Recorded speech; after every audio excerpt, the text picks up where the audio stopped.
বাংলাদেশে আমরা সব তন্ত্রমন্ত্র দেখে ফেলেছি, বাংলাদেশের ডেমোক্রেসি দেখে ফেলেছি, জাতীয়তাবাদ দেখে ফেলেছি, ধর্মনিরপেক্ষতা দেখে ফেলেছি।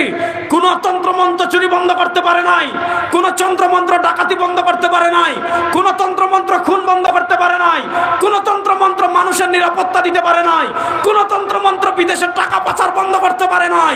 14 কোটি মুসলমান দীপ্ত শপথ নেন, সব তন্ত্রমন্ত্রের খেলা বাংলাদেশে শেষ হয়ে গিয়েছে। এবার কোরআনের বাংলাদেশ, ইসলামের বাংলাদেশ গড়ার জন্য প্রস্তুত আছেন না?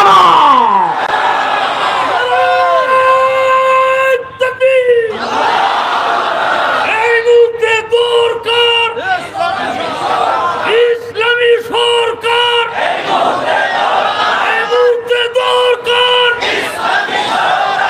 বিশ্বের মুসলিম লড়াই করো। শুনেন, মাশাআল্লাহ, আল্লাহ কবুল করুক। সবাই বলেন আমিন। আগে বলতেন হুজুররা আপনারা, এখন এটা বলতেন না আগে। এখন যদি বাংলাদেশের সব ইসলামী রাজনীতিবিদ, সব দল, সব নেতারা এক মঞ্চে এসে আপনাদেরকে ডাক দেন, সংসদে কোরআনের আলো জ্বালবো, কারা কারা রেডি আছেন দেখি তো? ইনশাআল্লাহ রেডি আছেন তো? ইনশাআল্লাহ। যারা আমাদের সামনে গত 15 বছর খেলতে চাইছিল তারা কিন্তু পারে নাই, পলায়ন করেছে। এখন আমাদের চূড়ান্ত খেলা শুরু হবে বাংলাদেশে, কোরআন বিজয়ের খেলা ইনশাআল্লাহ। ইসলাম বিজয়ের খেলার জন্য প্রস্তুত আছি তো সবাই ইনশাআল্লাহ। আল্লাহ সবাইকে কবুল করুক। সবাই বলেন আমিন। তাহলে মূল আলোচনা হারানো যাবে না। জান্নাতে দলের প্রতীক কয়টা? মূল আলোচনা মনে রাখতে হবে, জান্নাতি দলের প্রতীক কয়টা? আমরা যেমন প্রতীক দেখলে বুঝি, নৌকা দেখলে বুঝি বুবু, ধানের শীষ দেখলে বুঝি বিএনপি, হাত পাকা দেখলে বুঝি ইসলামী আন্দোলন, রিক্সা দেখে বুঝি বাংলাদেশ খেলাফত মজলিস। তা এমন প্রতীক আছে না নাই? আল্লাহ নবী সাল্লাল্লাহু আলাইহি ওয়াসাল্লাম জান্নাতি দলের কোনো নাম বলেন নাই। হানাফি হলে জান্নাতি না বলেন নাই, লামাযহাবি হলে জান্নাতি না বলেন নাই, হিজবুত তাওহীদ হলে জান্নাতি না বলেন নাই, দেওবন্দি হলে জান্নাতি না বলেন নাই, আটরশি হলে জান্নাতি না বলেন নাই। আল্লাহ নবী সাল্লাল্লাহু আলাইহি ওয়াসাল্লাম জান্নাতি দলের 2টা প্রতীক দিয়েছেন। প্রতীক নাম্বার 1, মান আলাইহি, যাদের আকীদা নবী করিম সাল্লাল্লাহু আলাইহি ওয়াসাল্লামের আকীদার সাথে মিলবে, যাদের আমল নবী করিম সাল্লাল্লাহু আলাইহি ওয়াসাল্লামের আমলের সাথে মিলবে, যাদের আদর্শ নবী করিম সাল্লাল্লাহু আলাইহি ওয়াসাল্লামের আমলের সাথে মিলবে। প্রতীক নাম্বার 1 নবী।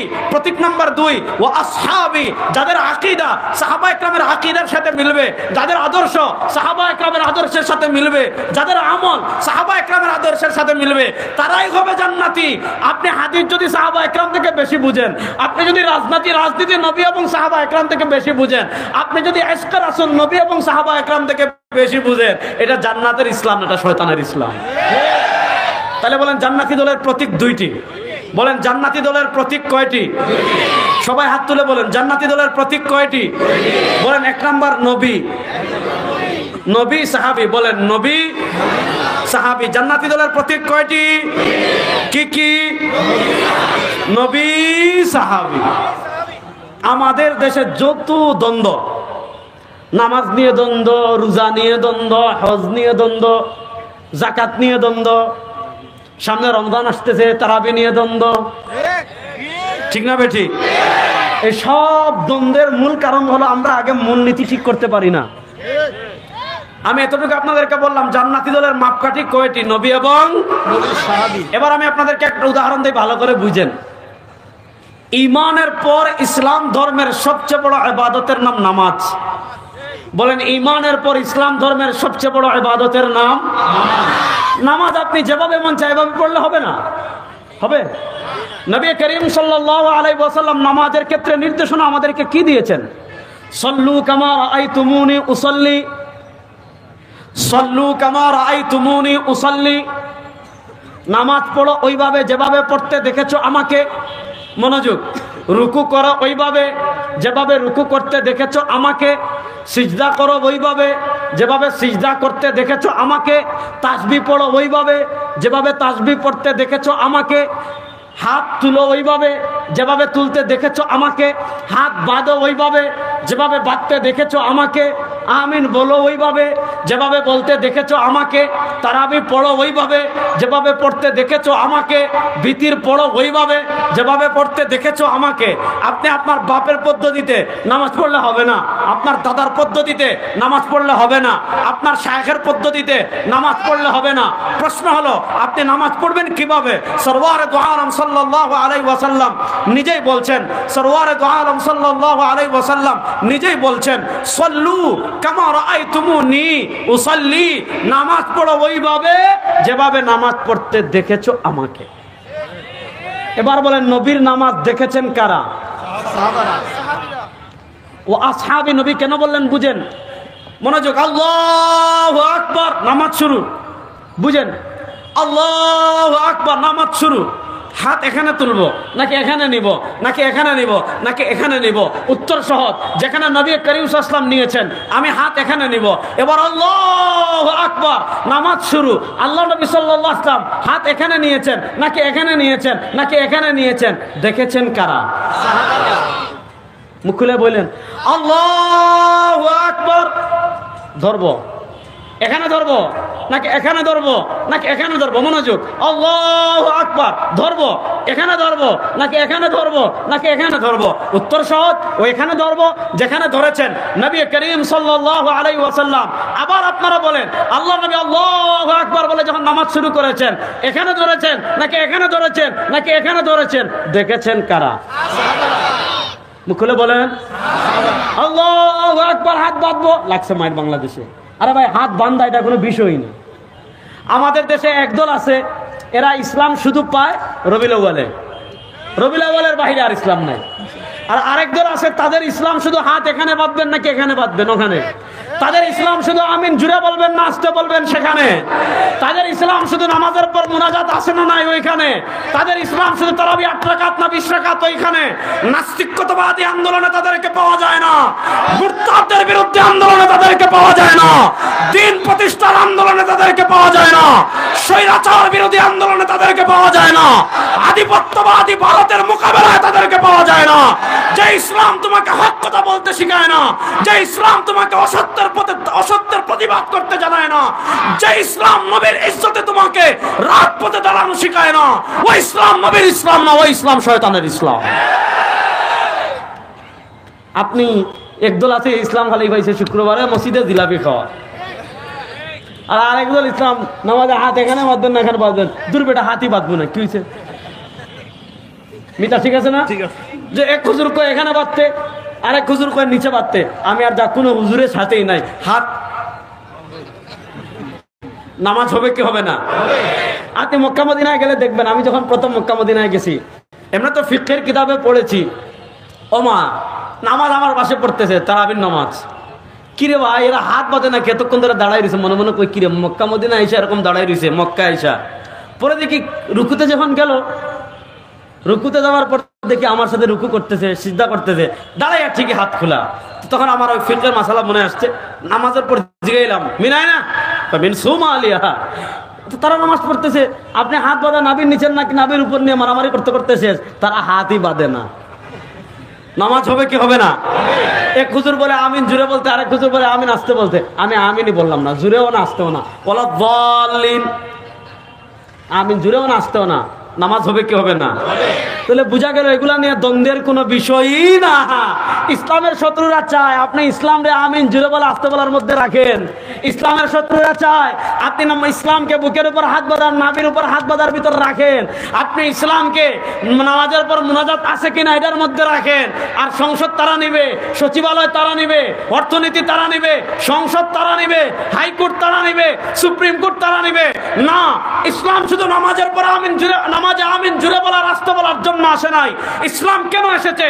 আল্লাহ কোরআনে বলেছেন হুয়াল্লাযী আরসালা রাসূলাহু বিল হুদা ওয়া দীনিল হাক্কি লিইয়ুযহিরাহু আলা দ্বীনি কুল্লিহি ওয়ালাউ কারিহাল কাফিরুন। তিনি আল্লাহ তার রাসূলকে দ্বীনে হক ইসলাম দিয়ে পাঠিয়েছেন। কেন?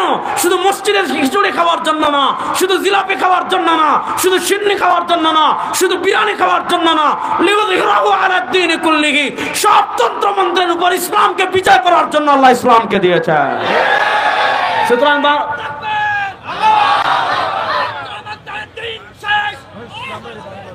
আপনি এমন স্লোগান দিচ্ছেন, তারা কি বলবে এটাও পাইতেছে না। তাহলে বলেন এবার ইসলামের বাংলাদেশ দেখার জন্য আমরা প্রস্তুত আছি তো ইনশাআল্লাহ? সবাই পক্ষে না, এটাই তো সমস্যা। আমাদের মাথায় তারা সেকুলারিজম ঢুকাই দিছে। কেমনে সেকুলারিজম ঢুকাইছে আমি বুঝাই, একটু বলবো না সেকুলারিজম নিয়ে, তারপর তারাবির নামাজ বলবো, একটু সবর করেন।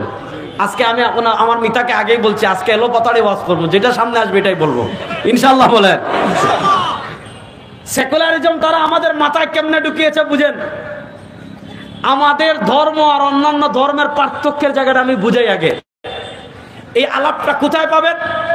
শেখুল ইসলাম জাস্টিস মুফতি মোহাম্মদ তাকি উসমানী হাফিজাহুল্লাহ, তার লিখিত কিতাব আছে হাকিমুল উম্মত কে সিয়াসি আফকার, হাকিমুল উম্মতের রাজনৈতিক দৃষ্টিভঙ্গি।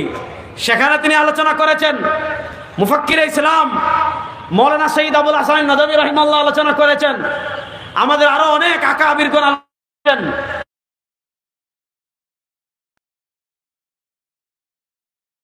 পৃথিবীর কেউ ধরতে না পারলেও আকাবির, আপনি সেকুলারিজম নিয়ে আমাদের আকাবিরে দেওবন্দে শক্ত খণ্ডন করেছেন এবং যে সহজ ভাষায় সেকুলারিজমকে জাতির সামনে তুলে ধরেছেন। শুনেন, তাকি উসমানী সাহেব লম্বা আলোচনা দিয়েছেন। আমাদের ধর্ম আর অন্যান্য ধর্মের পার্থক্যের জায়গাটা আমি বুঝাই, তাহলে আপনারা ধর্ম নিরপেক্ষতাকে এটা বুঝে ফেলবেন। যেমন আমরা হিন্দু ধর্ম, খ্রিস্ট ধর্ম আমরা দেখি, হিন্দু ধর্ম পূজা নির্ভর, খ্রিস্ট ধর্ম ক্রিসমাস ডে নির্ভর, বৌদ্ধ ধর্ম বৌদ্ধ পূর্ণিমা নির্ভর। ব্যাপারগুলো আমি বুঝাই। হিন্দু হতে হলে কি করতে হবে? যখন পূজার সময় আসবে আপনি মূর্তি বানাবেন, আপনি মুড়ে মুড়ে মূর্তি বানাবেন, মুড়ে মুড়ে না আফওয়ান, মন্দিরে মূর্তি বানাবেন। শুনেন, মূর্তি থাকবে মন্দিরে, মন্দিরে হিন্দুরা যত মূর্তি বানাক আমাদের আপত্তি নাই, তারা তাদের মতো ইবাদত করবে। কিন্তু 92% মুসলমানের দেশে রাস্তার মুড়ে মুড়ে আর কারো নেতার মূর্তি বানাতে দেওয়া হবে না। শুনেন, গত 15 বছর এই লেডি ফেরাউন, ভারতের 5টা গোলাম, এই স্বৈরাচারী লেডি ফেরাউন গত 15 বছরে রাষ্ট্রের মুড়ে মুড়ে মূর্তি বানানোর জন্য 4000 কোটি টাকা খরচ করেছে। নাউজুবিল্লাহ বলেন। তার বাপের টাকা দিয়ে, আমাদের রাষ্ট্রের টাকা দিয়ে, আমাদের ইবনে শাইখুল হাদিস আল্লামা মাহমুদুল হক হাফিজাহুল্লাহ সহ আমাদের উলামায়ে কেরাম বলেছিলেন, রাস্তার মুড়ে মুড়ে মূর্তি বানাবেন না, রাস্তার মুড়ে মুড়ে মূর্তি বানাবেন না। ক্ষমতা গেলে মূর্তি একটাও থাকবে না, মানুষ সব ডাস্টবিনে বসিয়ে দিবে। আলেমদের কথা শুনেন নাই? 3 বছর আলেমদেরকে জেলে রেখেছেন, বন্দী করেছেন, মানুষের সামনে অপদস্থ করতে চেয়েছেন। আজকে 3 বছর পর দেখেন আলেমরা মাথা উঁচু করে দাঁড়িয়েছে, আপনারা ভারতে পালিয়ে গিয়েছেন। নারায়ে তাকবীর,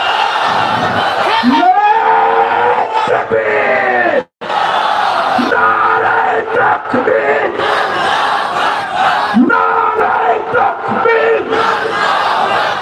ইসলামের শত্রুরা হুঁশিয়ার সাবধান। ভাই, এত কোন কোন স্লোগান দিলে ওয়াজ হবে না, হঠাৎ দিবেন মাঝে মধ্যে। ভালো করে বুঝেন, হিন্দু ধর্ম হলো পূজা নির্ভর। খুব মনোযোগ দিয়ে যুবকরা এই পয়েন্টটা বুঝবেন। আজকে ধর্ম নিরপেক্ষতা আমাদের মাথায় কিভাবে ঢুকিয়েছে বুঝেন, ভালো করে বুঝেন।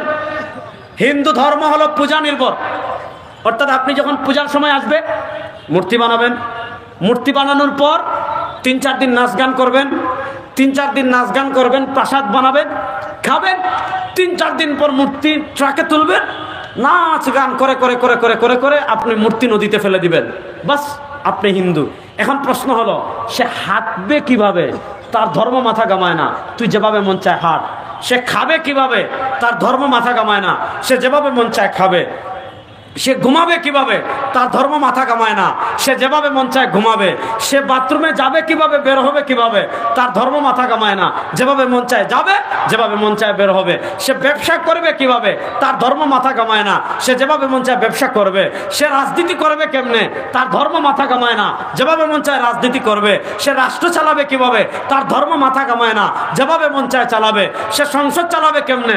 তার ধর্ম মাথা কামায় না, যেভাবে মন চায় সেভাবে চালাবে। সে হাইকোর্ট হাইকোর্ট সুপ্রিম কোর্ট চালাবে কেমনে? তার ধর্ম মাথা কামায় না, সে যেভাবে মন চায় এইভাবে চালাবে।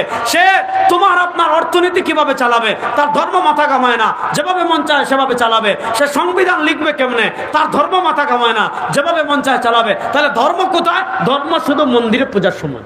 এই হলো হিন্দু ধর্ম। খ্রিস্ট ধর্ম কি? হযরত শেখুল ইসলাম তাকে উসমানী লিখেছেন, হাকিমুল উম্মত মুজাদ্দিদে দ্বীন ও মিল্লাত আল্লামা আশরাফ আলী থানভী রাহিমাহুল্লাহ লিখেছেন, মুফাক্কির ইসলাম মাওলানা সৈয়দ আবুল হাসান আন-নাদভী রাহিমাহুল্লাহ লিখেছেন, খ্রিস্ট ধর্ম পরিচালনার একটা মৌলিক মূলনীতি ছিল। খ্রিস্ট ধর্ম পরিচালনার একটা মৌলিক মূলনীতি ছিল কায়সর কায়সর, গির্জা গির্জা।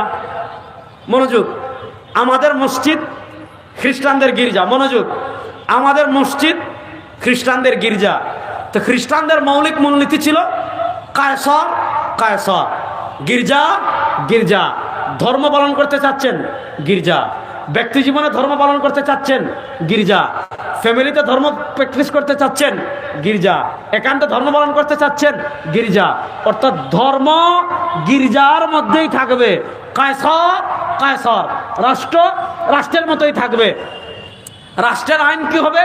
গির্জা মাথা কামাবে না। রাষ্ট্রের সংবিধান কি হবে? গির্জা মাথা কামাবে না। রাষ্ট্রের সংসদ কেমনে চলবে? গির্জা মাথা কামাবে না। রাষ্ট্রের হাইকোর্ট সুপ্রিম কোর্ট কেমনে চলবে? গির্জা মাথা কামাবে না। রাষ্ট্রের সচিবালয় কেমনে চলবে? গির্জা মাথা কামাবে না। রাষ্ট্রের অর্থনীতি কেমনে চলবে? গির্জা মাথা কামাবে না। রাষ্ট্রের বিচার ব্যবস্থা কেমনে চলবে? গির্জা মাথা কামাবে না। তাহলে ধর্ম থাকবে কোথায়? গির্জায়। রাষ্ট্রের কোনো ধর্ম থাকবে না। এর বিপরীত আমাদের ইসলাম। তাদের ধর্ম আর আমাদের ধর্মের মৌলিক পার্থক্য, এদের ধর্ম মন্দির থেকে বের হয় না, এদের ধর্ম গির্জা থেকে বের হয় না। এর বিপরীত আমাদের ইসলাম। আমি হাঁটবো কিভাবে, আমি হাঁটবো কিভাবে, ইসলামে আছে না নাই? জোরে বলেন। আমি খাবো কিভাবে, ইসলামে আছে না নাই? আমি ঘুমাবো কিভাবে, ইসলামে আছে না নাই? আমি বাথরুমে যাব কিভাবে, বের হবো কিভাবে, ইসলামে আছে না নাই? আমি বিয়ে শাদী করবো কিভাবে, ইসলামে আছে না নাই?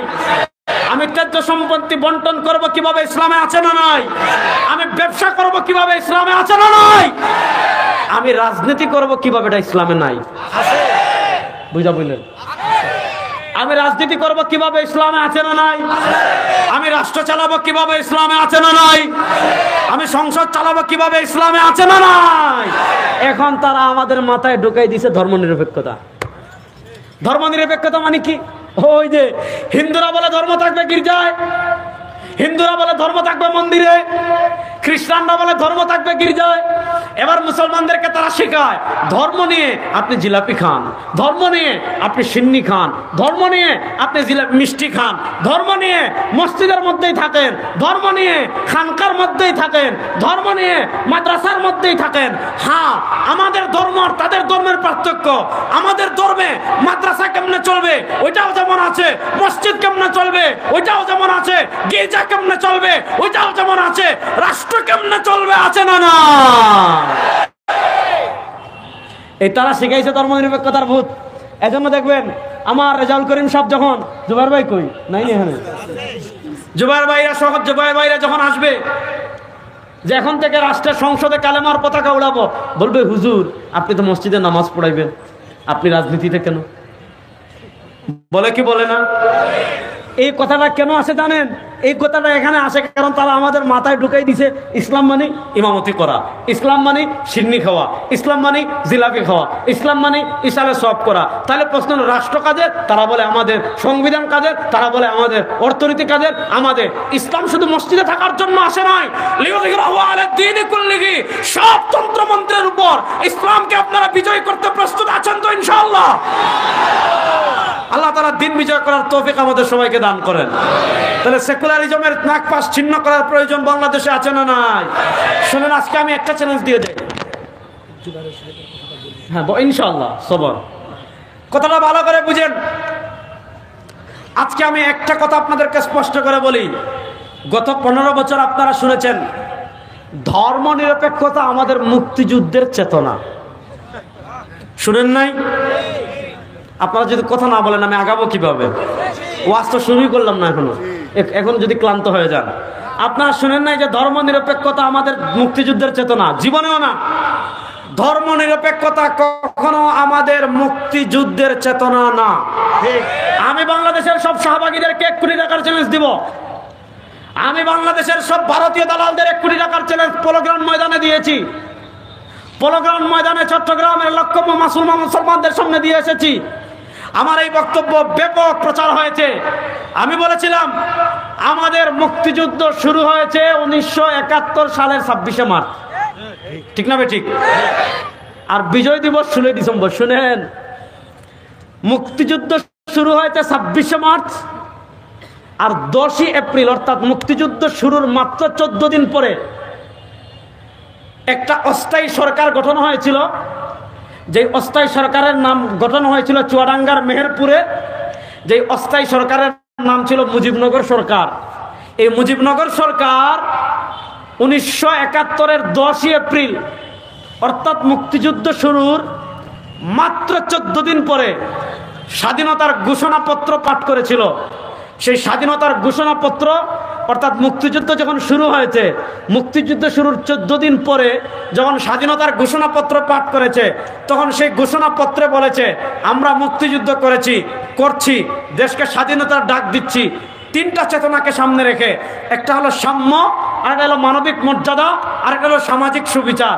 আপনি বাংলাদেশের সংসদ বিষয়ক মুক্তিযুদ্ধের যে ওয়েবসাইট আছে, এখনো আছে, আপনি ওখানে সার্চ দিবেন স্বাধীনতার ঘোষণাপত্র, দিলেই ওটা চলে আসবে। যখন স্বাধীনতা যুদ্ধ শুরু হয়েছে 14 দিন পরে সারা জাতির সামনে তারা ঘোষণা দিয়েছে মুক্তিযুদ্ধের চেতনা 3টা, একটা হলো সাম্য, আরেকটা হলো মানবিক মর্যাদা, আরেকটা হলো সামাজিক সুবিচার। এই 3টা মূলনীতিকে রেখে স্বাধীনতা যুদ্ধ হলো 26শে মার্চ থেকে 16 ডিসেম্বর পর্যন্ত 9 মাস যুদ্ধ হলো। 16 ডিসেম্বর আমরা স্বাধীন হলাম। 16 ডিসেম্বর পর্যন্ত যখন যুদ্ধ চলে তখন মুক্তিযুদ্ধের চেতনা ছিল 3টা, সাম্য, মানবিক মর্যাদা, সামাজিক ন্যায় বিচার। যুদ্ধ শেষ হলো আর 72 সালে আমাদের সংবিধান লেখা হয়েছে ভারতে। মিতা কোথায়? ভারতে। বলেন কোথায়? এই ভারতে যে সংবিধান লেখা হয়েছে ওই সংবিধান আমরা মানি না। না ঠিক আর আসতে বলেন, আপনারা ঠিক বললেও ঠিক, না বললেও ঠিক। ভারতের সংবিধান আমরা মানি। তো মুক্তিযুদ্ধ যখন চলে তখন বলে সাম্য, মানবিক মর্যাদা, সামাজিক সুবিচার। আর মুক্তিযুদ্ধের 1 বছর পর সংবিধান লিখেছে ভারতে, ওখানে লিখেছে আমাদের মুক্তিযুদ্ধের চেতনা ধর্ম নিরপেক্ষতা। তোমার বাপের মাথা। ওই ধর্ম নিরপেক্ষতা বাংলাদেশে আর চলবে না।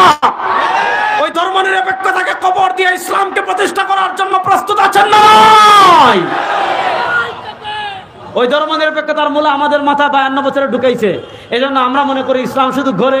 ধর্ম নিরপেক্ষতা মানি আপনি ইসলাম নিজের মধ্যে রাখেন।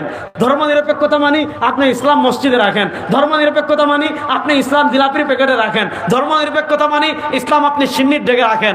না, সংসদে ইসলামের পতাকা উড়ানোর প্রয়োজন আছে না নাই? ইনশাল্লাহ বলেন না মুসলমান? সুতরাং আমরা এবার চূড়ান্ত বিপ্লবের জন্য প্রস্তুত আছি তো ইনশাল্লাহ? আল্লাহ তাআলা আমাদেরকে এক এবং নেক করুন। সবাই বলেন আলহামদুলিল্লাহ, ইনশাআল্লাহ। সবাই বলেন আল্লাহুম্মা আমিন।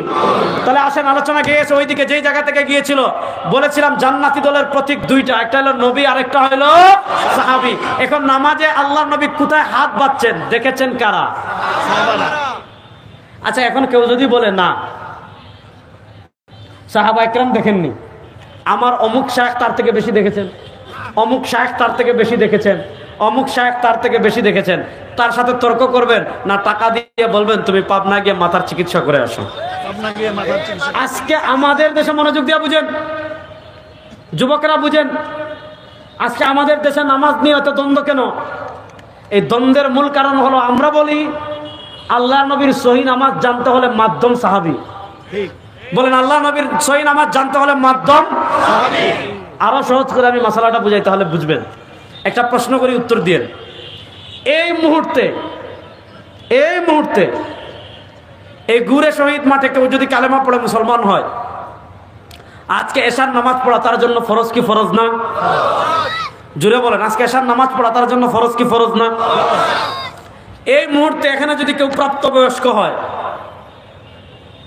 আগে নাবালেগ ছিল, আজকে সে প্রাপ্তবয়স্ক হয়ে গিয়েছে, এখন যদি সে প্রাপ্তবয়স্ক হয়, আজকে এশার নামাজ পড়া তার জন্য ফরজ কি ফরজ না? ধরেন সে আগে ইসলাম সম্পর্কে কিচ্ছু জানতো না, নামাজ সম্পর্কে সে কিছুই জানে না, আজকে সে কালেমা পড়ে মুসলমান হয়েছে, আজকে কালেমা পড়ে সে যখন মুসলমান হয়েছে, আপনি তাকে বললেন খবরদার, কোনো ব্যক্তিকে ফলো করা যাবে না, কোনো আলেমকে ফলো করা যাবে না, কোনো শায়েখকে ফলো করা যাবে না, কোনো মুজতাহিদ ইমামকে ফলো করা যাবে না, কোনো ইমামকে মানা যাবে না, আমাদেরকে সরাসরি মানতে হবে কোরআন এবং সুন্নাহ। এর বাহিরে কোনো ব্যক্তির মতামতকে মানা যাবে না, কোনো ব্যক্তিকে ফলো করা যাবে না। কত সুন্দর কথা। এবার বললো ভাইয়া আমি নামাজ পড়বো কেমনে? তাকে বললেন খবরদার, কোনো ব্যক্তিকে না ফলো করা যাবে না। এই নাও বুখারী শরীফ, এই নাও মুসলিম শরীফ, এই নাও তিরমিজি শরীফ, এই নাও আবু দাউদ শরীফ, এই নাও নাসাই শরীফ, এই নাও ইবনে মাজাহ শরীফ, এই নাও মুওয়াত্তা মালিক, এই নাও মুওয়াত্তা মুহাম্মদ, এই নাও শরহ মানিল আসা, এই নাও ইমাম আবু হানিফার কিতাবুল আসা, এই নাও ইমাম আবু ইউসুফের কিতাবুর রদ আলা সিরুল আউজাঈ, এই নাও ইমাম মুহাম্মদের কিতাবুল হুজ্জাহ আলা আহলিল মদিনা, এই নাও ইমাম আহমদ ইবনে হাম্বলের মুসনাদ আহমদ, এই নাও ইমাম বাজ্জারের মুসনাদ বাজ্জার, এই নাও ইমাম আবু দাউদ তায়ালিসির মুসনাদ আবু দাউদ তায়ালিসি, এই নাও ইমাম আবু ইয়ালা আল মওসিলির মুসনাদ আবু ইয়ালা আল মওসিলি, এই নাও মুসনাদুল হারিসি, এই নাও মুসনাদ খাওয়ারিজমি, এই নাও মুসনাদ ইমাম আশ-শাফি, এই নাও মুসান্নাফ ইবনে আবি শায়বা, এই নাও মুসান্নাফ আব্দুর রাজ্জাক, এই নাও আসনানুল কুবরা লিল বাইহাকি, এই নাও আসনানুল কুবরা লিন নাসাই, এই নাও আল মুজামুল কাবির লিত তাবরানি, এই নাও আল মুজামুল আওসাত লিত তাবরানি, এই নাও হাসামির মাজমু আস-সাওয়াইর, এই নাও বুখারীর তারিখুল কবির। খবরদার, কোনো ব্যক্তিকে ফলো করা যাবে না। এই 30-40টা কিতাবের আমি নাম বললাম, আপনি এই 30-40টা কিতাব পড়ে কিভাবে নামাজ পড়বেন শিখে ফেলেন। পারবেনি? না। জোরে বলেন পারবেনি? কেন পারবে না? ভালো করে বুঝেন। সে হাদিস পড়বে, এক হাদিসে পাবে রুকুর কথা, আরেক হাদিসে পাবে সিজদার কথা, আরেক হাদিসে পাবে সানার কথা, আরেক হাদিসে পাবে দুরূদ শরীফের কথা, আরেক হাদিসে পাবে তাসবির কথা, আরেক হাদিসে পাবে তাশাহুদের কথা, আরেক হাদিসে পাবে ফাতিহার কথা, আরেক হাদিসে পাবে সামি আল্লাহু লিমান হামিদার কথা, আরেক হাদিসে পাবে রব্বানা লাকাল হামদের কথা। প্রশ্ন হলো দুরূদ লাগাবে কোথায়? সামি আল্লাহ লাগাবে কোথায়? রব্বানা লাকাল হামদ লাগাবে কোথায়? সূরা ফাতিহা লাগাবে কোথায়? কিরাত লাগাবে কোথায়? রুকু লাগাবে কোথায়? সিজদা লাগাবে কোথায়? এই যে নামাজের স্ট্রাকচার, এই যে আল্লাহু আকবার বলে আপনি নামাজ শুরু করেছেন, আসসালামু আলাইকুম ওয়া রাহমাতুল্লাহ বলে আপনি নামাজ শেষ করেছেন, এই যে পুরো নামাজের বডি, এই যে পুরো নামাজের স্ট্রাকচার, এই যে পুরো নামাজের শরীর, এই যে আল্লাহু আকবার থেকে আসসালামু আলাইকুম ওয়া রাহমাতুল্লাহ, এই পুরো নামাজের বডি, এই পুরো নামাজের স্ট্রাকচার আপনি 30-40টা কিতাব পড়েও দাঁড় করাতে পারবেন না। তাহলে প্রশ্ন হলো নামাজের স্ট্রাকচারটা আমাদের কাছে আসছে কিভাবে? সরওয়ার দু আলম বলেছেন সাল্লু কামা রাআইতুমুনি মুসাল্লি। দেখে দেখে আসছে। নবীর নামাজ দেখেছেন সাহাবীরা, সাহাবীর নামাজ দেখেছেন তাবেঈরা, তাবেঈর নামাজ দেখেছেন তবে তাবেঈরা, তবে তাবেঈর নামাজ দেখেছেন আইম্মা মুজতাহিদিনরা, আইম্মা মুজতাহিদের নামাজ দেখেছেন সালাফের ইমামগণ, সালাফের নামাজ দেখেছেন খালাফের ইমামগণ। এইভাবে 1400 বছর থেকে আল্লাহ নবী যেভাবে নামাজ পড়েছেন, দেখে দেখে ওই নামাজ আমাদের পর্যন্ত আসছে কিনা? তাহলে বলেন নবীর নামাজ দেখেছেন কারা? আর আসতে বলেন, আরো জুড়ে বলেন। তাহলে নবী আকরাম সাল্লাল্লাহু আলাইহি ওয়াসাল্লামের আমল জানতে হলে মাধ্যম কারা? আমাদের দেশে যারা আমাদের নামাজের দলিল পায় না, আমি সব জায়গায় বলি সমস্যা চশমা। আপনি যদি ইসরায়েলের চশমা দিয়ে আমাদের দলিল খুঁজেন, আপনি যদি সৌদি আরবের রিয়ালের চশমা দিয়ে আমাদের দলিল খুঁজেন, একটাও পাবেন না। কিন্তু আপনি যদি সাহাবা একরামের চশমা লাগান, সব আমলের দলিল পাবেন ইনশাআল্লাহ। আমি দুটা উদাহরণ দিই, তারপর অনেক কথা সামনে আছে, দুটা উদাহরণ দিই বুঝেন। একটা তারাবি নিয়ে বলবো, একটা জুমা নিয়ে বলবো, ভালো করে বুঝেন। পরে বলতেছি, দাঁড়ান। জুমার নামাজের আগে আমরা সুন্নত পড়ি কয় রাকাত? 4 রাকাত। আপনারা পড়েন না মনে হয়? তাহলে আমার সাথে জুড়ে বলেন, জুমার আগে আমরা সুন্নত পড়ি কয় রাকাত? 4 রাকাত। জুমার পরে সুন্নত পড়ি কয় রাকাত? আচ্ছা, কেউ যদি সারা জীবন জুমার নামাজ না পড়ে, জুমার নামাজের আগে সুন্নত না পড়ে, আমার কিছু হবে? কিয়ামতের দিন আল্লাহ আমাকে জিজ্ঞেস করবেন না। আপনি না পড়েন, আমার কিছু যায় আসে না। কিন্তু আমরা যারা পড়ি, জুমার আগে সুন্নত পড়ি 4 রাকাত, জুমার পরে সুন্নত পড়ি 4 রাকাত। আপনি যদি আমার নামাজকে জাল বলেন, আপনি যদি বলেন আমারটা হাদিসে নাই, আপনি যদি মনে করেন আমারটা সহিহ হাদিস বিরোধী, তাহলে আপনার সাথে আমার কিছু আলাপ আছে না নাই? কেমন আলাপ বুঝেন? প্রশ্ন হলো আমরা জুমার আগে সুন্নাত পড়বো কিনা? মনোযোগ, আমরা জুমার আগে সুন্নাত পড়বো কিনা? উত্তর সহজ, যদি নবী করিম সাল্লাল্লাহু আলাইহি ওয়াসাল্লাম পড়েন আমরা পড়বো, আর নবী করিম সাল্লাল্লাহু আলাইহি ওয়াসাল্লাম যদি না পড়েন আমরা পড়বো না। এবার প্রশ্নের উত্তর ভালো করে দিয়ে, মনোযোগ, প্রশ্নের উত্তর ভালো করে দিয়ে, আল্লাহ নবী সাল্লাল্লাহু আলাইহি ওয়াসাল্লাম আল্লাহ নবী সাল্লাল্লাহু আলাইহি ওয়াসাল্লাম আল্লাহ নবী সাল্লাল্লাহু আলাইহি ওয়াসাল্লাম জুমার আগে সুন্নাত পড়েছেন কি পড়েন নাই? পড়লে কত রাকাত পড়েছেন দেখেছেন কারা? বলেন, দেখেছেন কারা? এবার একজন সাহাবীর নাম আমি বলি, দেখেন তো চিনেন কিনা? হযরতে আলী। নাম কারা কারা শুনেন নাই দেখে হাত তুলেন তো। সবাই শুনে। হযরত আলী রাদিয়াল্লাহু তাআলার নাম কারা কারা শুনছেন দেখে হাত তুলি তো একটু। হযরত আলী রাদিয়াল্লাহু তাআলাকে আমরা চিনি কি চিনি না? তিনি কত বড় সাহাবী, সরওয়ারে দু আলম। তাকে বলেছেন, ইয়া আলী আনতা মিন্নি বিমানজিলাতি হারুন মিন মূসা ইল্লা আন্নাহু লা নবিয়্য বাদি। সরওয়ারে দু আলম সাল্লাল্লাহু আলাইহি ওয়াসাল্লাম হযরত আলীর পরিচয় দিতে গিয়ে বলেছেন, ওয়া আলী আনতা মিন্নি বিমানজিলাতি হারুন মিন মূসা। মূসা আলাইহিস সালামকে সহযোগিতা করার জন্য আল্লাহ তার ডান হাত বানিয়েছিলেন তার ভাই হারুনকে, আর আল্লাহ আমার ডান হাত বানিয়েছেন আমার ভাই আলীকে। পার্থক্য হলো ইল্লা আন্নাহু লা নবিয়্য বাদি, মূসার পরে তার ভাই হারুন নবী হয়েছেন, কিন্তু আমাদের নবীর পরে আর কোন নবী নাই।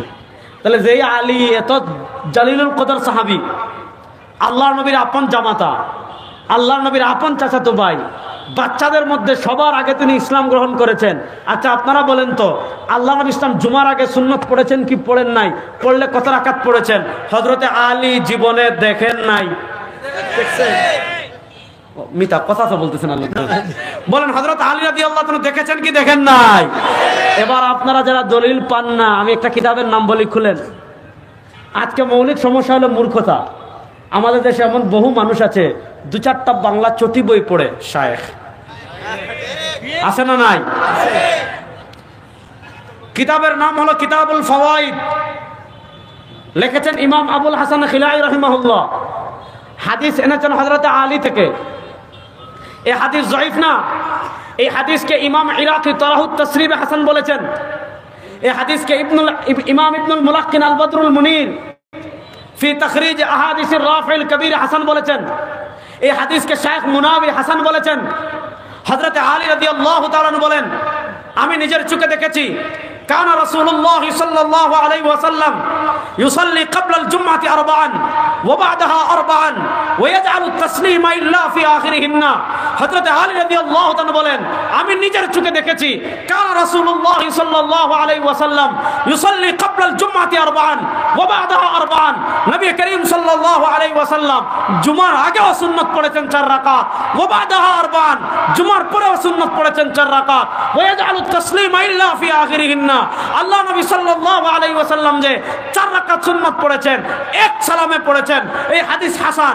এবার আলী রাদিয়াল্লাহু তাআলা বলেন, আমি দেখেছি নবী জুমার আগে 4 রাকাত সুন্নাত পড়েছেন। এবার বাংলাদেশের কোন শায়েখ ধরেন, আব্দুর রাজ্জাক বিন সাহেব বলেছেন, ধরেন মুজাফফর বিন মুহসিন সাহেব বলেছেন, ধরেন আকরামুজ্জামান বিন আব্দুল সালাম বলেছেন, ধরেন নাসিরউদ্দিন আলবানী বলেছেন, ধরেন অন্য কোন শায়েখ বলেছেন জুমার আগে সুন্নাত নাই। এবার আপনি যদি মনে করেন আলী রাদিয়াল্লাহু তাআলা থেকে ওই শায়েখরা হাদিস বেশি বুঝছেন, আপনার সাথে আমি তর্ক করব না। আমার থেকে 5000 টাকা নেন আর সোজা পাবনায় গিয়ে চিকিৎসা করেন। তাহলে বলেন, আল্লাহ নবী সাল্লাল্লাহু আলাইহি ওয়াসাল্লামের আমল জানতে হলে মাধ্যম কারা? আরেকটা উদাহরণ দিলে আরো সহজ করে বুঝবে। আমরা বিতরের নামাজ পড়ি কয় রাকাত? 1 রাকাত আমরা পড়ি না। আমরা বিতরের নামাজ পড়ি কয় রাকাত? কেউ যদি 1 রাকাত পড়ে তার ইচ্ছা, আমার কিছু করার নেই। কেউ যদি না পড়ে আমাদের কিছু হবে? কিন্তু মনোযোগ, আমার আলোচনার পয়েন্ট বুঝেন। আল্লাহ নবী সাল্লাল্লাহু আলাইহি ওয়াসাল্লাম বিতরের নামাজ 1 রাকাত পড়েছেন নাকি 3 রাকাত পড়েছেন দেখেছেন কারা? পয়েন্ট বলেন। আল্লাহ নবী ইসলাম বিতরের নামাজ 1 রাকাত পড়েছেন নাকি 3 রাকাত পড়েছেন দেখেছেন কারা? এবার আরেকটা মাসালা শিখেন। আল্লাহ নবী সাল্লাল্লাহু আলাইহি ওয়াসাল্লাম ফরজ নামাজ পড়তেন মসজিদে, সুন্নত ওয়াজিব নফল এগুলো পড়তেন ঘরে।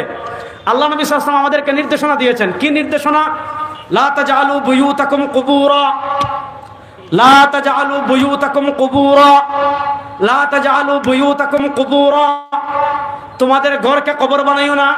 মানে আল্লাহ নবী সাল্লাল্লাহু আলাইহি ওয়াসাল্লাম ফরজ পড়তেন মসজিদে, নফল সুন্নত ওয়াজিব এগুলা পড়তেন ভিতরে ঘরে। আমাদের ইমামে আযম আবু হানিফা রাহিমাহুল্লাহর মাযহাব হলো যদি বিতির, নফল, ওয়াজিব, সুন্নত এগুলা যদি ঘরে পড়ার সুযোগ থাকে ঘরে পড়া উত্তম। আর যদি দেখেন মসজিদে না পড়ে ঘরে গেলে পড়তে নাও পারেন, মসজিদে পড়ে ফেলবেন। এবার মাসালা বুঝেন, আল্লাহ নবী সাল্লাল্লাহু আলাইহি ওয়াসাল্লাম বিতিরের নামাজ পড়তেন ঘরে, মনোযোগ। আল্লাহ নবী সাল্লাল্লাহু আলাইহি ওয়াসাল্লাম বিতিরের নামাজ পড়তেন ঘরে, মনোযোগ। আল্লাহ নবী সাল্লাল্লাহু আলাইহি ওয়াসাল্লাম বিতিরের নামাজ পড়তেন ঘরে। এবার তিনি ঘরে বিতিরের নামাজ পড়েছেন, তিনি 1 রাকাত পড়লেন নাকি 3 রাকাত পড়লেন? আম্মা জান আয়েশা জীবনে দেখেন নাই, না দেখছেন? আম্মা জান আয়েশা দেখেছেন কি দেখেন নাই? দেখেছেন? সবচেয়ে কম দেখেছেন না সবচেয়ে বেশি দেখেছেন? এবার হাদিস শুনেন। এই হাদিস পৃথিবীর নাম্বার 1 একটা সহিহ হাদিসের ভিতর একটা। এটা শুধু সহিহ না, সহিহর বাপ। ইমাম তিরমিজি রাহিমাহুল্লাহ তিরমিজি শরীফের 106 নম্বর পৃষ্ঠায় ইবনে আব্বাস থেকে হাদিস এনেছেন, আম্মা জান আয়েশা রাদিয়াল্লাহু তাআলা থেকে হাদিস এনেছেন। একদল তাবিঈ, যারা সাহাবী না তাবিঈ, সাহাবী বলা হয় যারা নবীকে দেখেছেন, তাবিঈ বলা হয় যারা নবীকে দেখেন নাই সাহাবীকে দেখেছেন। এক জামাত আম্মা জান আয়েশা রাদিয়াল্লাহু তাআলার কাছে আসছেন। আয়েশা বলেছেন, আম্মা জান আয়েশা আপনি বলেন তো বিআইয়ি শাইইন কানা ইউতিরু রাসূলুল্লাহ সাল্লাল্লাহু আলাইহি ওয়াসাল্লাম, আপনি বলেন তো আল্লাহ নবী সাল্লাল্লাহু আলাইহি ওয়াসাল্লাম বিতিরের নামাজ কেমনে পড়েছেন? যেহেতু ঘরে পড়েছেন, আপনি বেশি দেখেছেন, আপনি বলেন তো নবী করিম সাল্লাল্লাহু আলাইহি ওয়াসাল্লাম বিতিরের নামাজ কেমনে পড়েছেন? আম্মা জান আয়েশা রাদিয়াল্লাহু তাআলা জবাব দিচ্ছেন, কানা রাসূলুল্লাহ সাল্লাল্লাহু আলাইহি ওয়াসাল্লাম ইয়াকরাউ ফির রাকআতিল উলা মিনাল বিতরি বিসাব্বিহ ইসমা রাব্বিকাল আ'লা ওয়া ফির রাকআতিস সানিয়াতি বিকুল ইয়া আইয়ুহাল কাফিরুন ওয়া ফির রাকআতিস সালিসাতি বিকুল হুয়াল্লাহু আহাদ ওয়াল মুআওয়াযাতাইন। আম্মা জান আয়েশা রাদিয়াল্লাহু তাআলা জবাব দিচ্ছেন, আল্লাহ নবী ইসলাম বিতিরের নামাজ কেমনে পড়েছেন জানো? কানা ইয়াকরাউ ফির রাকআতিল উলা মিনাল বিতরি, আল্লাহ নবী সাল্লাল্লাহু আলাইহি ওয়াসাল্লাম বিতিরের নামাজের প্রথম রাকাতে পড়েছেন সাব্বিহ ইসমা রাব্বিকাল আ'লা ওয়া ফির রাকআতিস সানিয়াতি, দ্বিতীয় রাকাতে পড়েছেন কুল ইয়া আইয়ুহাল কাফিরুন ওয়া ফির রাকআতিস সালিসাতি কুল হুয়াল্লাহু আহাদ, তৃতীয় রাকাতে পড়েছেন কুল হুয়াল্লাহু আহাদ। আম্মা জান আয়েশা ভেঙ্গে ভেঙ্গে বলতেছেন, আল্লাহ নবী প্রথম রাকাতে পড়েছেন এই সূরা, দ্বিতীয় রাকাতে এই সূরা, তৃতীয় রাকাতে এই সূরা। মনোযোগ, প্রথম রাকাতে এই সূরা, দ্বিতীয় রাকাতে এই সূরা, তৃতীয় রাকাতে এই সূরা। বিতরের নামাজ 1 রাকাত, 3 রাকাত। আবার বুঝেন, আম্মা জান আয়েশা রাদিয়াল্লাহু তাআলা ভেঙ্গে ভেঙ্গে বলতেছেন প্রথম রাকাতে এই সূরা, দ্বিতীয় রাকাতে এই সূরা, তৃতীয় রাকাতে এই সূরা। 1 2 3 1। তাহলে আমরা বিতরের নামাজ কয় রাকাত পড়বো ইনশাআল্লাহ? হাদিস ভালো করে বুঝেন। আল্লাহ নবী ইসলাম 2 রাকাত করে তাহাজ্জুদ পড়তেন, সালাতুল লাইলি মাসনা মাসনা মাসনা ফাসাইদান। 2 রাকাত 2 রাকাত 2 রাকাত করে পড়তেন। যখন সুবহ সাদিকের সময় হয়ে যেত তারা বিরাকা, আগ থেকে তো 2 2 আছে, 2 এর সাথে বিতির 1 করতেন, 2 এর সাথে 1 মিললে 2 আর 1 1, 2 আর 1 3, 2 আর 1 কত? 3। তাহলে আম্মা জান আয়েশা বলতেছেন এইভাবে, তাহলে আমরা 3 রাকাত বিতির পড়বো তো ইনশাআল্লাহ? ইনশাআল্লাহ। এবার তারাবি সম্পর্কে সংক্ষিপ্ত ইশারা দেই, লম্বা আলোচনা করব না। আল্লাহ নবী তারাবির নামাজ পড়ছেন নি জীবনে? পড়ছেন না? কই শুনছেন? আল্লাহ নবী সাল্লাল্লাহু আলাইহি ওয়াসাল্লাম তারাবির নামাজ পড়ছেন নি? পড়ছেন। জুড়ে বলেন, তারাবির নামাজ পড়ছেন নি? আচ্ছা, আল্লাহ নবী সাল্লাল্লাহু আলাইহি ওয়াসাল্লাম তারাবির নামাজ যে পড়লেন, তিনি 8 রাকাত পড়লেন নাকি 20 রাকাত পড়লেন নাকি 40 রাকাত পড়লেন নাকি 100 রাকাত পড়লেন? দেখেছেন কারা? সাহাবারা। জোরে বলেন, সাহাবারা। আরেকটু জোরে বলেন। হ্যাঁ, আমরা সাহাবায়ে কেরামকে এজন্য হক এবং বাতিলের মধ্যে পার্থক্য সৃষ্টিকারী মানি। দেখেন, আপনি 8 রাকাত পড়েন আপনার ইচ্ছে, আপনি 4 রাকাত পড়েন আপনার ইচ্ছে। আমরা কখনো কাউকে বাধা দিছি? জীবনে বাধা দিইনি। সে নামাজ কি, কিন্তু আমরা 20 রাকাত কেন পড়ি এটা বুঝেন।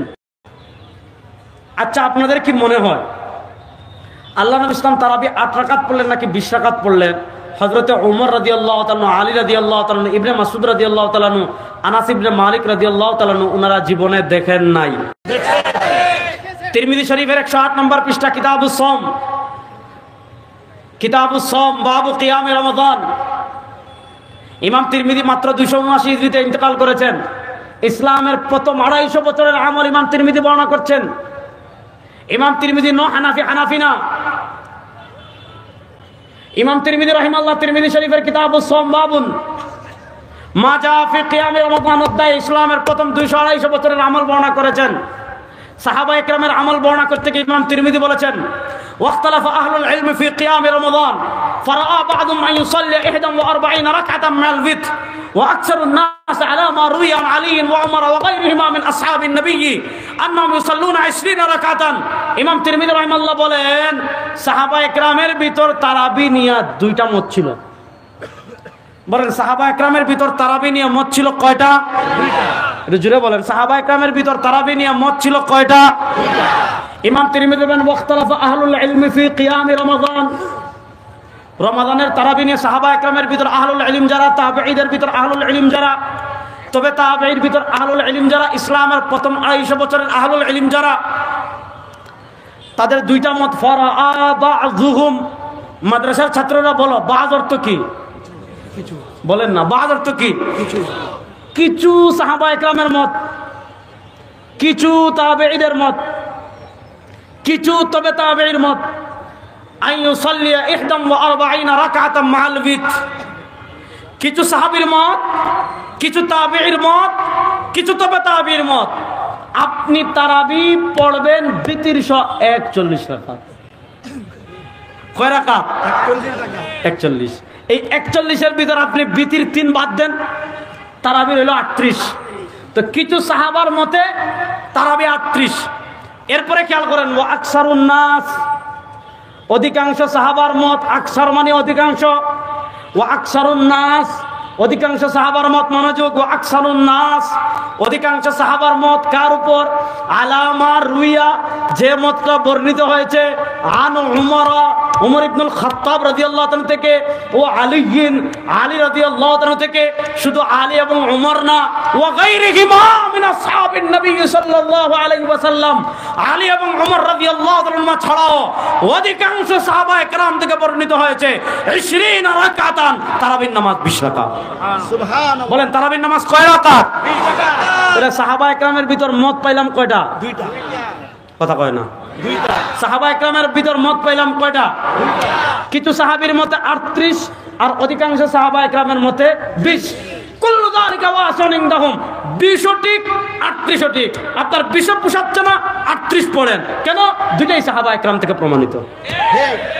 আচ্ছা, এবার আল্লাহ তো আমাদের মাথায় মগজ দিছে, আল্লাহ আমাদের কারো মাথায় গোবর দেয় নাই। আল্লাহ কারো মাথায় গোবর দিছেন না। আচ্ছা আপনারা বলেন, বলেন বলেন বলেন, মনোযোগ। আল্লাহর নবী সাল্লাল্লাহু আলাইহি ওয়াসাল্লাম, মনোযোগ মনোযোগ, আল্লাহর নবী সাল্লাল্লাহু আলাইহি ওয়াসাল্লাম তারাবি যদি 8 রাকাত পড়তেন, তাহলে সবার আগে তারাবি 8 রাকাত পড়তেন কারা? সাহাবারা। বলেন সাহাবারা। অথচ একজন সাহাবীও 8 রাকাত তারাবি পড়েন। আমার কথা না, ইমাম তিরমিজির কথা, আমার কথা না, ইবনে আব্দুল বার মালিকির কথা। এখন প্রশ্ন হলো, সাহাবায়ে কেরামের যুগে যদি 8 রাকাতের মত থাকতো, ইমাম তিরমিজি বলতেন মত 3টা, কারো মতে 8, কারো মতে 38, কারো মতে 20। ইমাম তিরমিজি মতামত বলতে গিয়ে বলেছেন সাহাবায়ে কেরামের ভিতর মত 2টা, কিছু সাহাবার মতে 38 আর অধিকাংশ সাহাবায়ে কেরামের ভিতর মত 20। এবার পদ 2টা, হয় 20 পড়ে, না হয় 38। এখন যদি আপনি মনে করেন না অমুক সাহাবী অমুক শায়েখ সাহাবায়ে কেরাম থেকে বেশি দিন বুঝছেন, ভাই আমি আপনার সাথে কখনো তর্ক করব না। আল্লাহ তাআলা আমাদেরকে সাহাবায়ে কেরামের অনুসরণ করার তৌফিক দান করুন। আজকে আপনি এমন ইসলাম বুঝলেন যে ইসলাম সাহাবায়ে কেরামকে ওভারটেক করে ফেললেন। শুনেন, এখন দলিল দিবে, বুখারী শরীফে আছে। বুখারী শরীফে কি আছে? মা কানা ইয়াজিদু ফি রমাদান। আম্মা জান আয়েশাকে জিজ্ঞেস করা হয়েছে আল্লাহর নবী রাতের নামাজ কেমনে পড়তেন? আম্মা জান আয়েশা জবাব দিচ্ছেন মা কানা ইয়াজিদু ফি রমাদান ওয়ালা ফি গায়রি আলা 11 রাকাতান। আল্লাহ নবী রমজান এবং রমজান ছাড়া 11 রাকাতের বেশি পড়তেন না। তাহলে সহজ কথা, এই হাদিসে এমন নামাজের কথা বলা হচ্ছে যে নামাজ রমজানে পড়া হয়, রমজান ছাড়াও পড়া হয়। আপনাদের জীবনে তারাবি রমজান ছাড়া পড়ছেন না? রমজানে পড়া হয়, রমজান ছাড়াও পড়া হয় যে নামাজ, ওই নামাজের নাম তাহাজ্জুদ। ওই নামাজের নাম কি?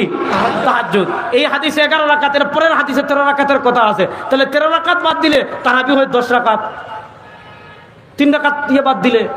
এরপরে আল্লাহ নবী ইউসাল্লি আরবাআন ফালা, আল্লাহ নবী এই 8 রাকাত কেমনে পড়েছেন শুনেন। ইমাম ইবনে আব্দুল বার মালিকি বলেছেন আল্লাহ নবী 4 রাকাত পড়তেন, এরপর কিছুক্ষণ ঘুমাতেন, এরপর আবার উঠতেন, আবার 4 রাকাত পড়তেন, আবার ঘুমাতেন, এরপর উঠে বিতির পড়তেন। আপনি তারাবির মধ্যখানে কখনো ঘুমাইছেন? হ্যাঁ, তাহলে বোঝা গেল এই হাদিসে তারাবির কথা বলা হয়েছে না তাহাজ্জুদের কথা। তাহাজ্জুদের কথা। এখন তারা আরেকটা সিস্টেম বের করছে, কয় যেটা রমজানে 11 মাস তাহাজ্জুদ, ওইটা রমজানে তারাবি। দেখেন তাহাজ্জুদ কোরআন দ্বারা প্রমাণিত, ফাতাহাজ্জাত বিহি নাফিলাতাল লাক আসা আইয়াবআসাকা রাব্বুকা মাকামান মাহমুদা।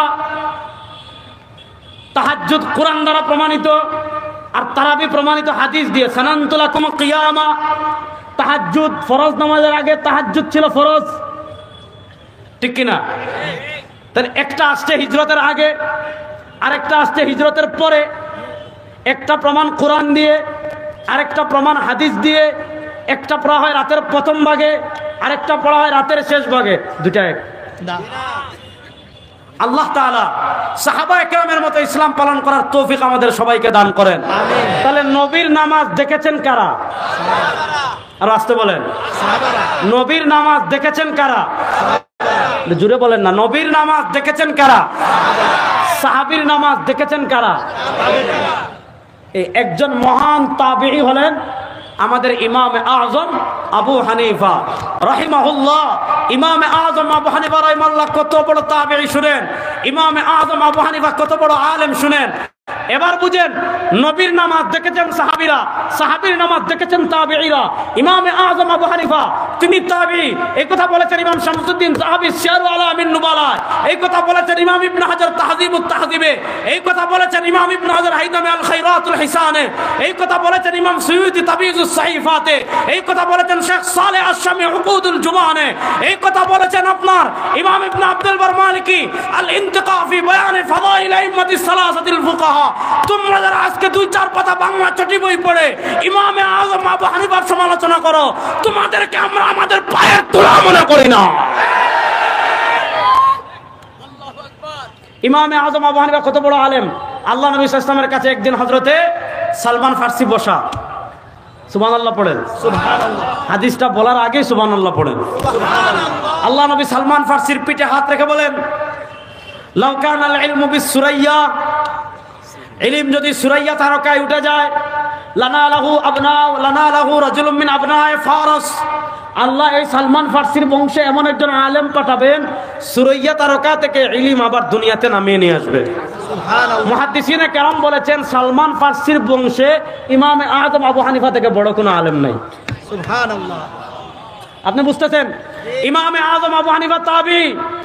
ইমাম আজম আবু হানিফার নিজের বর্ণনা আছে, উনি বলেন আমি আমার বাপের সাথে কুফার মসজিদে গেলাম, গিয়ে দেখলাম এরকম আমার মিতা যেমন দাড়ি খেজাব করে আছেন লাল, দেখলাম একজন মানুষ বসে আছেন দাড়ি লাল খেজাব করা, তাকে ঘিরে লোকজন বসে আছে।